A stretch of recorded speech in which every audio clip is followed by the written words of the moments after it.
everyone, good morning. Our Bible verse for today is all about John 17:3. At sabi dito, and this is the eternal life, that they know you, the only God, and Jesus Christ whom you have sent. Sa Tagalog, at ito ang buhay na walang hanggan, ang makilala ka nila sa isang tunay na Diyos at si Hesus Kristo na iyong isinugo. So, ang teaching natin today, topic natin is, a concept natin is knowability of God is knowable. Not fully, but truly. This means we're not left in the dark trying to guess who He is. Through His Word, His works, and most of all, through Jesus Christ, God has revealed Himself so that we cannot only know about Him, but actually know Him. This is not just information, it's a relationship. Though He is infinite and we are limited, the God of the universe invites us to personal fellowship with Him. So, dito po, may teaching tayo. Ang teaching natin is revelation God wants to be known through Jesus Christ. Pinakilala ng Diyos ang kanyang sarili, yung sarili niya sa atin, to build relationship. He invite us to personal fellowship in Him. So, yung revelation God wants to be known through Christ. Pag nakita mo si Jesus Christ, parang nakita mo na din yung Diyos Ama. Salita, yung kaluwalhatian ng Diyos, makikita sa anak. God wants genuine relationship sa atin. Sabi nga dito, those whom I love, I reprove and discipline, so that be jealous and repent. Behold, I stand on the door and knock. If anyone hears my voice and open the door, I will come into him and eat with him and with him. Diba? So, dito, the one who conquers, I will grant him to sit with me on my throne, as also conquered and sat down with my Father on His throne. He who has an ear, let me hear what the Spirit says to the churches.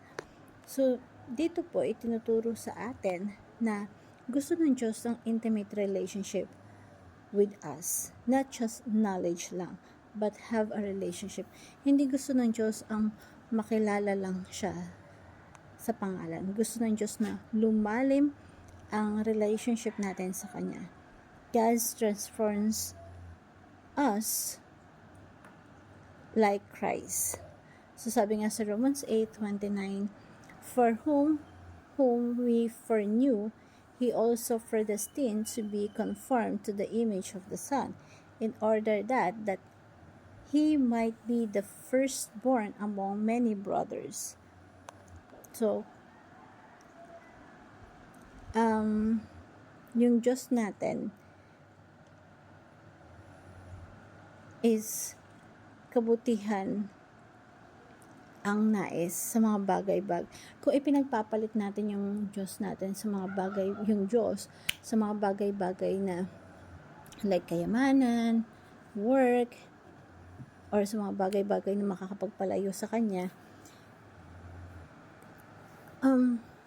kailangan baguhin natin yun. Keep up our life also with the prayer.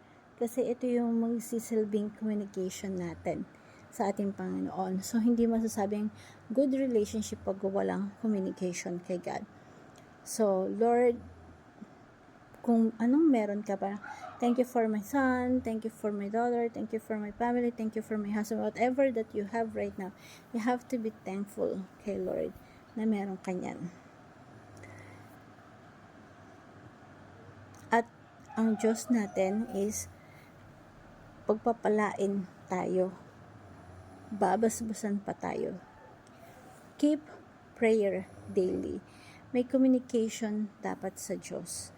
Pag ang relationship walang communication sa Diyos, hindi totoong relationship yun. Sino ba si Lord? According to the Bible, theological and relational. So pag relational, magpapasakop tayo sa ating Panginoon, sa kaharian ng Diyos, sa buhay na meron tayo ngayon. So, ang teaching natin, relationship, God wants genuine relationship. God transform us into Christ-likeness, and keep up your prayer first thing in the morning. Magandang lahat ng gawain natin ngayon, ipag-pray natin na, Lord, kayo po yung mamagitan sa transaction na meron ako, sa ginagawa ko, gusto ko po, or kailangan ko po ng ganitong result. Yun, tapos ipagpasalamat mo yung mga bagay na meron ka. Keep at reading the Bible daily, even on your busy day. So, kasi ang Bible na to, ito talaga yung mag-guide sa atin. Kumbaga, ito na yung manual na kailangan natin para matama yung direction ng buhay natin. Keep out knowing God theologically and relationally. So, how is knowing God theologically equally important with knowing God relationally? Diba? So, I want to share this simple prayer. Heavenly Father, thank you for you are not distant or unknowable. You have revealed yourself in so many ways. Though your word, your creation, and your through Jesus Christ, help me to know you more each day. Not just in fact, but in friendship. Not just in facts, but in friendship. Open my eyes to see your heart and to walk the knowledge of you. Change me into the likeness. Please let me know you theologically and relationally.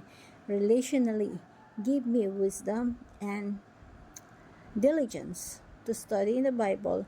And I pray in Jesus' name, amen. Thank you everyone, and God bless.